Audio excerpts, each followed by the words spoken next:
Salut, aujourd'hui on va parler de mon premier investissement immobilier. On me demande souvent comment ça s'est passé, est-ce que ça se passe bien aujourd'hui, et donc je vais tout vous montrer et tout vous raconter depuis le début, le contexte, les chiffres, les galères. Avant d'agir en immobilier, j'ai mis 4 ans à me lancer. J'ai tout lu, tout vu sur le sujet. J'ai acheté des dizaines de livres, j'ai regardé des centaines de vidéos, j'ai acheté une formation à 1797 €, on connaît. J'avais déjà des idées de montages fiscaux avec des SCI, des holdings, tout était très clair dans ma tête. Je me voyais déjà avec des dizaines d'immeubles, enfin bon, impossible de se lancer. Au début j'étais étudiant, donc j'avais une petite excuse. À partir de 2018, j'avais plus d'excuses. Après moi je m'en trouvais plein des excuses. Il faut savoir que je suis parisien, toute ma famille est parisienne, je vivais dans la région parisienne, tout était super giga cher. Comment faire? Moi j'avais 100 000 balles de budget, pas plus. Alors j'ai fini par trouver un chasseur quelque part en 2021, 4 ans plus tard après avoir découvert l'immobilier, et j'ai dit allez c'est bon, là on y va, trouve-moi un bien. Ce chasseur-là, il avait une ville, c'était Le Mans. Je connaissais pas du tout. J'ai dit, ok, let's go, c'est à 1 heure de Paris, on y va. Son prix à l'époque, c'était 4 000 €. Aujourd'hui, je crois qu'il est plutôt à 13 000. Donc, c'était ses débuts, c'était mes débuts, tant mieux pour moi. Au début, il m'a demandé mes fiches de paie, mes impôts, etc. pour calculer ma capacité d'endettement que je connaissais très bien. À l'époque, j'étais en freelance, j'étais très bien payé et on s'est mis d'accord pour lancer un projet à 100 000 €. Il faut savoir que voilà, les chasseurs, généralement, ils sont localisés sur une ville ou 2 ou 3 maximum, histoire de bien connaître leur marché et du coup, ils parlent à tous les agents immobiliers de la zone, ils se font un petit peu connaître et du coup, ça leur permet d'avoir des deals avant qu'ils soient mis sur le marché. Les semaines ont passé et il a visité des biens.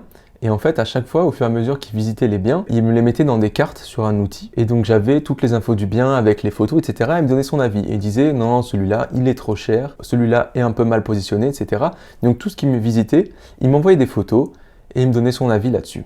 Ça a mis quelques semaines avant qu'il finisse par trouver le bien en question. Je pense que j'ai dû voir 5 ou 6 biens au total, peut-être 7. Un jour, il m'appelle, il me dit, Raphaël, là, j'ai un bon plan. C'est dans une copropriété que je connais déjà. J'ai fait plusieurs achats avec des clients dedans. Je vais le visiter. Il faudra sans doute aller très vite. Il n'est pas encore mis sur le marché, mais ça arrive sur le marché la semaine prochaine. Il est allé visiter le bien. Il m'a envoyé plein de photos. Il a fait ses prix. Il m'a envoyé une estimation, un fichier, et il m'a dit faut y aller. Et là, il n'y avait pas beaucoup de temps pour réfléchir. Il fallait que j'y aille tout de suite. J'avais même pas visité le bien. Let's go, on achète. Moi, je me suis dit c'est compliqué. J'ai jamais visité le truc. On l'achète. 2 jours après sa visite, on s'est eu au téléphone. Il m'a dit franchement, c'est good, vas-y. Je le payais un petit peu pour lui faire confiance, donc j'avais peur, mais en même temps, il fallait y aller. J'ai dit ok go, il a fait une offre d'achat, on a programmé le compromis de vente et je suis parti le visiter entre le moment où l'offre avait été acceptée et le compromis signé. Cet appart, il n'était pas dans un état catastrophique, mais il n'était clairement pas dans sa première jeunesse. Il avait environ 15 ans et ça se voyait qu'il n'y avait pas eu de travaux depuis très très longtemps. Le locataire payait 320 € par mois. C'était un petit peu moins cher que le loyer classique, qui était plutôt 350. Mais il venait de donner son préavis et c'est pour ça qu'on avait pu récupérer le bien. Le chasseur a ensuite fait faire des devis par des artisans qu'il connaissait déjà. Et là, ça a été aussi utile d'avoir ce chasseur, c'est qu'il connaissait déjà tout le monde sur place. Donc j'ai eu des devis au meilleur prix, je pense, vu les prix qu'on va voir juste après. Globalement, c'était rénovation des sols, des murs, des plafonds, changer la cuisine et changer en partie la salle de bain. Généralement, c'est à peu près ce qu'on fait sur tous les apparts qui sont un petit peu vieux. En fait, c'est là où vous pouvez vraiment donner un éclat nouveau à un appart très très moisi. Moisi au sens figuré. Ah oui, il y avait un petit peu d'électricité. Généralement, c'est ce qu'on refait dans un appart qui est un peu vieux, c'est jamais tout à fait aux normes. L'électricité est toujours un petit peu bordélique. Les sols ont vécu, ils ont 15 ans, ils sont fatigués. Les murs, il y a des traces, il y a des trous. Et c'est là où on peut facilement rendre un appart assez moche, au final une nouvelle jeunesse, sans être dans des coûts exorbitants. Ensuite, il a fallu aller chercher un prêt pour pouvoir valider cette acquisition. Là, je suis allé dans ma banque, la caisse d'épargne, j'ai dit bonjour, je voudrais faire un investissement locatif. Et je veux acheter ça. Et alors là, ils m'ont mis avec le directeur de la banque directement. Je ne sais pas pourquoi. Et là, le gars me regarde et me dit mais pourquoi vous voulez acheter un appartement au Mans? Vous habitez là, pourquoi vous achetez pas une maison ici? Je lui ai dit écoutez, je suis jeune, je ne sais pas où je vais habiter plus tard, l'investissement il est trop bien. Je lui ai montré la grille d'estimation de cash flow, ça lui a grave plu. Il m'a donné le crédit sur 25 ans, au meilleur taux tout de suite, j'ai rien demandé. J'étais là, waouh, incroyable, c'est trop facile. Après, je suis allé voir d'autres banques, je me souviens plus desquelles, et pareil, je suis arrivé, bonjour, nanana, investissement locatif. Je me suis pris porte dans la gueule sur porte dans la gueule. À chaque fois, c'était 15-20 ans maximum. Non monsieur, si c'était votre résidence principale, ça irait, mais là ça va pas. Et j'étais là, mais quoi? Mais le truc il coûte 100 000 balles. Laissez-moi acheter cet appartement. Et au final, je suis revenu un petit peu la queue entre les jambes vers mon banquier, puis je lui ai dit, oh très bien, on signe, allez let's go. Sur le crédit, je voulais obtenir du 110%, je voulais pas du tout mettre d'apport, mais là par contre ça a été un petit peu plus compliqué. Le banquier m'a dit, ok, pour presque 100%, mais en gros il faudra financer quand même 10%. Donc j'ai dit, bon, c'est 8 000 € d'apport, je les ai.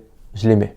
Une fois le crédit obtenu, il fallait aller signer l'appartement. Alors ça, c'était assez impressionnant, mais pas le plus compliqué. Le jour de la signature chez le notaire, il a fallu demander le déblocage du prêt. D'ailleurs, c'était hyper stressant parce que la banque, elle me répondait un peu lentement. Le notaire, ils étaient en retard, ils ont envoyé les documents à la dernière minute. Et l'argent est arrivé le jour même de la vente. Et ça, j'en voulais à mort au notaire, mais bon, ça s'est passé. Il y avait les fonds. J'ai signé le bien et quelques temps avant, j'avais reçu les devis travaux. On avait fini par choisir un artisan qui était un petit peu moins cher et aussi apparemment un peu plus fiable que l'autre. Et puis, on a lancé les travaux. Il y a eu une mauvaise surprise sur le devis travaux. On estimait les travaux à 15 000 € et en fait, ils étaient affichés à presque 18 000 €. Donc ça a impacté un petit peu le cash flow, mais bon, après c'est la vie, pas trop le choix. Les travaux globalement se sont bien passés, à part deux grosses galères. Le premier, c'est qu'il y avait un escalier à poncer et je voulais le poncer mais qui reste en bois et en fait ça rendait très moche. J'ai fini par accepter de le peindre en blanc sous l'insistance des artisans et pour le coup ils avaient raison parce que c'est beaucoup plus joli en blanc, mais j'étais pas du tout convaincu au début et je les ai un petit peu fait chier sur le sujet. Ça, j'en suis un petit peu désolé. Dernier souci et énorme souci, ça a été le Velux. Il y avait un Velux qui s'ouvrait pas, on devait le changer. L'artisan était en contact avec le syndic et la copro. Il n'a pas été changé à temps pour la mise en place de la nouvelle locataire. Une fois tous les travaux de rénovation terminés, j'ai commencé à louer mon bien avec un Velux qui n'était pas changé. Pendant 6 mois, il n'a pas été changé. Et ça, c'était pas fou. Après le gros du travaux, j'ai eu de plus en plus de mal à joindre les artisans. Ils répondaient pas. Je les appelais en boucle, de temps en temps ils répondaient, ils étaient super sympas, ils disaient tout va bien, ok d'accord et tout, et puis ensuite plus de nouvelles, c'était super dur de les avoir au téléphone. Mon Velux c'était toujours pas changé, franchement ça a été une catastrophe. Et c'est sans vous parler de l'ameublement parce que je suis allé avec mon meilleur ami là-bas dans l'appartement pour le meubler, on est allé au Bricorama, au Castorama, au Leroy Merlin, au Ikea. La voiture était pleine de meubles, c'était une grosse galère. Après on a aussi galéré à savoir où on les mettait, comment on les mettait. On s'est rendu compte que le radiateur était mal placé, on l'a fait bouger. On avait aussi des planches qui faisaient des bruits bizarres quand on les déplaçait.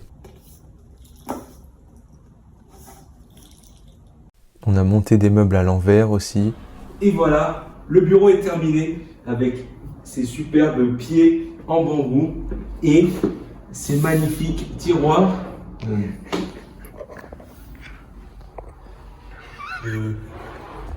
Il y avait la question de la vaisselle, il manquait toujours quelque chose, on savait pas comment mettre les étagères, et puis certains meubles n'étaient pas au rendez-vous niveau qualité. Après nos aventures au pays du bureau ghetto, voici la table ghetto.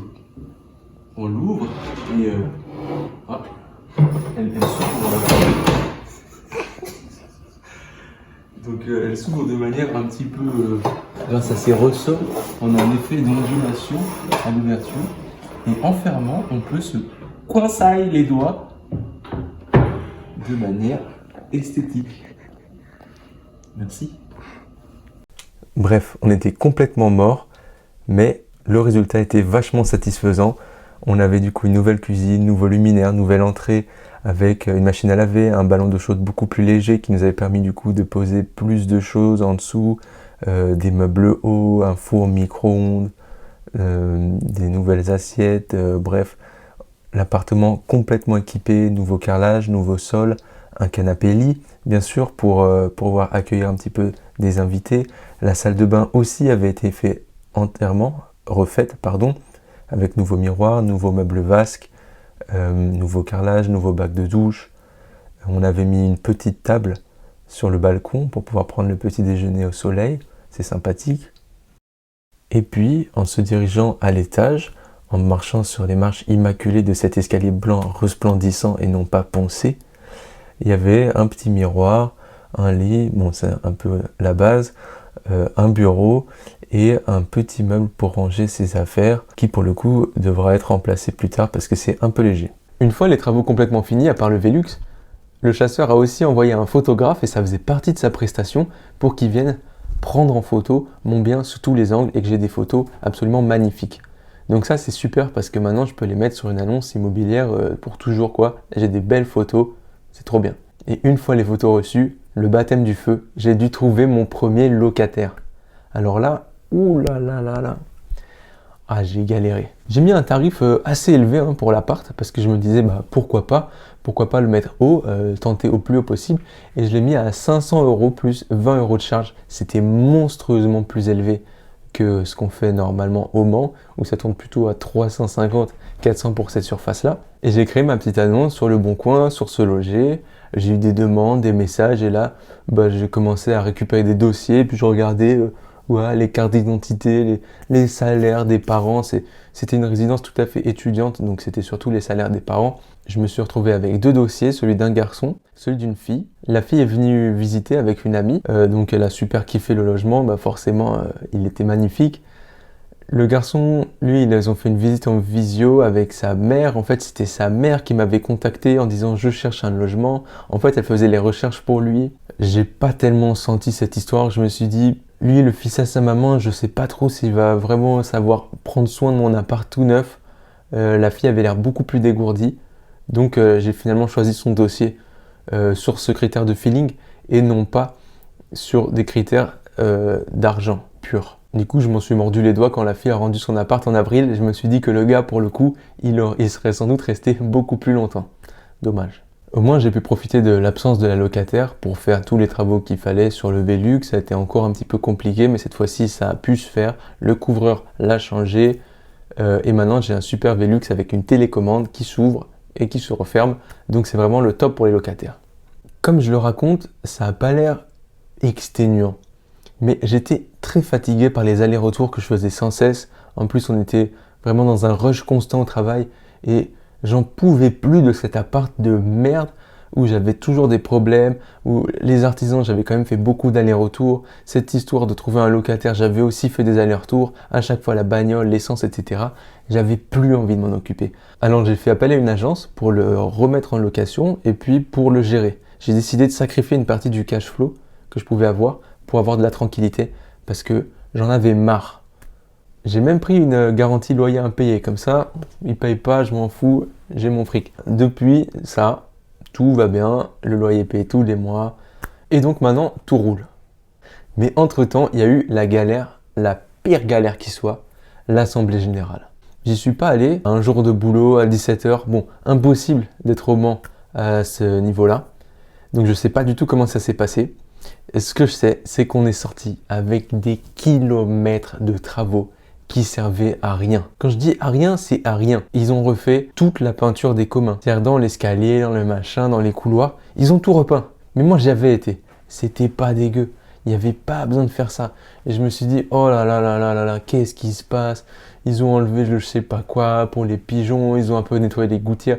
Il y a eu des kilos de frais auxquels je m'attendais pas, que j'estimais pour la moitié pas nécessaire, et je me suis tout pris dans la gueule. Donc là, la rentabilité, un peu chaos. Donc, fort de cette assemblée générale un peu destructrice, j'ai décidé de mettre à jour mon tableau de rentabilité pour voir où j'en étais dans cet appartement. C'était pas foufou. C'était pas foufou du tout. Si on reprend les chiffres, j'étais à 55 € de cash flow à cause des travaux et des frais de banque qui avaient été un petit peu plus élevés. Grâce au loyer plus haut que prévu, j'avais pu augmenter le cash flow à 75 €. Mais à cause de ces charges de copropriété, ça faisait descendre le cash flow à 19 si ça arrivait tous les ans. Et c'était pas tout. Je me suis rendu compte que j'avais pas pris en compte certaines choses dans mon calcul de cash flow. La gestion locative, 55 € par mois. La CFE, la cotisation foncière des entreprises que vous devez payer pour chaque société, 30 € par mois. Le comptable, 18 € par mois, presque 19. Donc au final, je me suis retrouvé avec un cash flow négatif de 84 € par mois. Donc je me suis dit, ok là ça saoule, qu'est-ce que je peux optimiser en fait? et j'ai trouvé l'assurance de prêt. En gros, l'assurance de prêt qui m'avait été offerte par la banque, pas du tout, vendue par la banque, elle était inclue dans le prêt. Donc mon prêt c'était 337 € et il y avait en fait 30 € qui étaient d'assurance du prêt.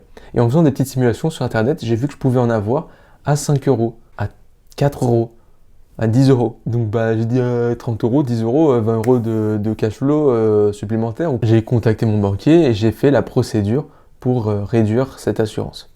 Ça a été hyper galère, on va pas rentrer dans les détails. J'ai mis 4 mois à changer d'assurance. Mais maintenant c'est bon, j'ai pu gratter un petit peu. Donc voilà, c'est à peu près tout pour ce premier investissement. C'est clairement pas un investissement de ouf. À cause de la gestion, aujourd'hui, il est d'ailleurs dans le négatif. Mais c'est pas quelque chose que je regrette, dans le sens où il est quand même pas immonde. Il est bien acheté et bien rénové. Et sa valeur a déjà pris pas mal depuis que je l'ai acheté. Il me reste environ 70 000 € de capital restant dû. Sa valeur aujourd'hui est estimée à 70 000. Je suis pour l'instant sur une opération nulle. Au final, ce que je retiens de tout ça, c'est qu'il faut vraiment essayer de prévoir un maximum. Le cash flow, il a vachement fluctué au gré des optimisations ou des coûts que je me prenais dans la tête.